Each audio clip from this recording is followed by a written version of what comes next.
Pozdrav ljudi, evo taman sam došao iz kupovine namirnica, pa ću vam pokazati što se to nalazi na mom meniju svakodnevno. Tu imamo rižu, ovoga puta bijelu, inače bude smeđa kad idem jesti čisto. Zašto? Zato što bijela riža ima veći glikemični indeks od smeđe. Postni sir, njega jedem pred spavanje uz orašaste plodove koji se nalaze ovdje, što su zdrave masti. Tu imamo zobene pahuljice. Za jutro, za onaj moj šejk, ako ste gledali video, savršen doručak. Tu imamo mrkvu, bananu, nju pojedem ujutro uz šejk ili prije treninga, zavisi o tome je li koristim pre-workout taj dan.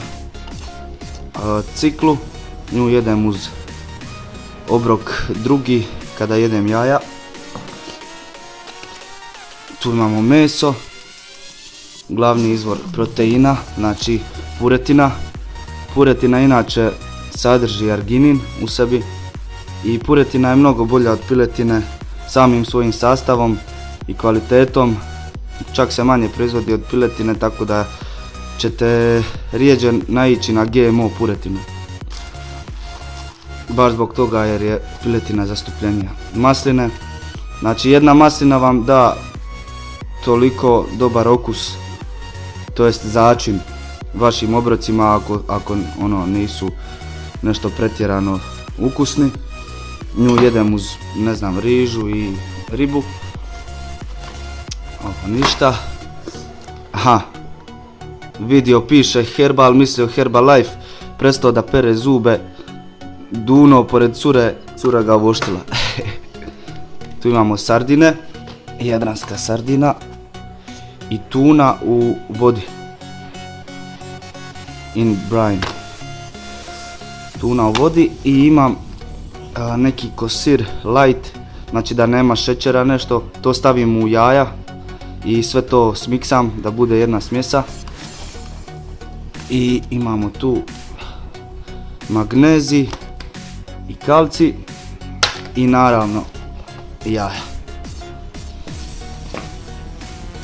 Tu još imamo grašak, njega znam staviti sa rižom. Šta još jedem? Lanene sjemenke u onom mom šejku, izvor zdravih masti i omega 3 masnih kiselina. Šta još znam? Čaj, njega svakodnevno pijem. Za detoksikaciju prvenstveno zeleni čaj je ponajbolji i uz to uvijek iscijedim jedan limun. Izvor vitamina C i dobar je za imunitet. Šećer nakon treninga, brzi šećer što je obavezno da povratite glikogenske rezerve u vaše mišiće i podignete inzulin. Tu se još nalaze grožđice, to jedem nekad umjesto ovoga šećera, znači kombiniram, nekad stavljam prah, nekad jedem ovako grožđice koje također imaju istu svrhu.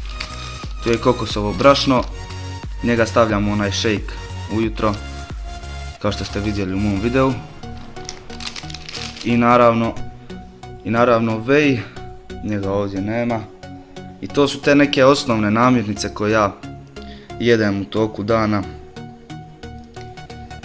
I valjda sam sve pokazao. I to bi bilo to za ovaj video, vidimo se u sljedećem videu i lijep pozdrav.